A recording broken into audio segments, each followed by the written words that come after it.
नमस्कार मेरी YouTube family, आपका हमारे यूट्यूब चैनल में बहुत बहुत स्वागत है। तो चलिए आज की कथा प्रारंभ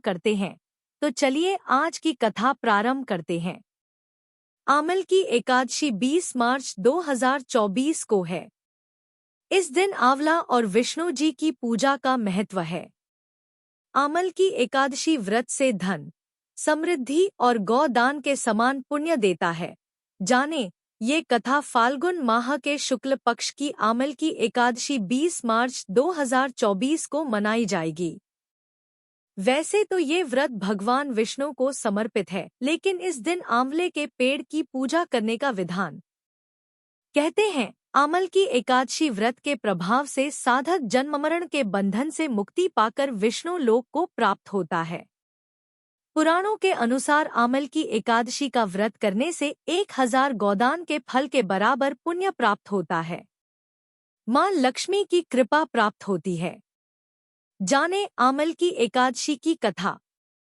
आमल की एकादशी कथा। आमल की एकादशी कथा। प्राचीन समय में वैदिक नामक एक नगर था। यहाँ चैत्ररथ नामक चंद्रवंशी राजा का राज था।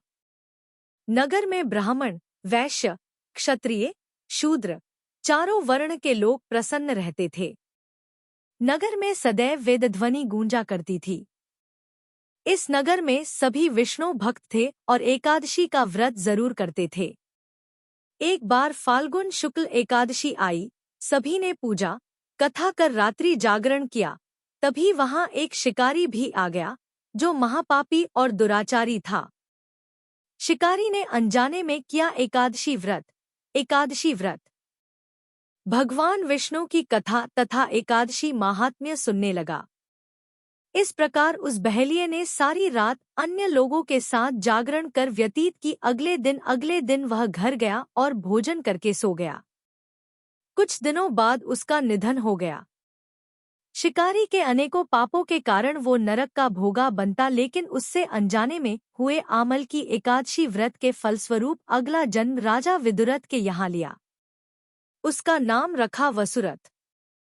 वसुरथ भी विष्णु जी की भक्ति करता था। देवी ने की राजा की रक्षा। एक दिन वह जंगल में रास्त भटक गया। वहां एक पेड़ के नीचे सो गया। उस पर कुछ डाकुओं ने हमला कर दिया, लेकिन इन दुराचारियों के अस्त्र शस्त्र का राजा पर कोई असर नहीं हुआ। कुछ समय बाद राजा वसुरथ के शरीर से एक दिव्य देवी प्रकट हुई और उन्होंने समूचे डाकुओं का नाश कर दिया। लोगों ने हमला किया, लेकिन उसके शरीर से प्रकट हुई स्त्री ने उन सबको मार डाला और राजा बच गया। आमल की एकादशी व्रत से मिलता है मोक्ष, ऐश्वर्य, धन। राजा जब नींद से जगा तो देखा कि काफी संख्या में लोग मरे हुए हैं। तब आकाशवाणी हुई कि भगवान विष्णु ने तुम्हारी रक्षा की है। कथा के अनुसार यह सब आमल की एकादशी के व्रत का प्रभाव था। जो मनुष्य एक भी आमल की एकादशी का व्रत करता है, वह प्रत्येक कार्य में सफल होता है और अंत में वैकुंठ धाम को पाता है। देवी लक्ष्मी भी इस व्रत से प्रसन्न होकर व्यक्ति को ऐश्वर्य, धन, सुख प्रदान करती हैं।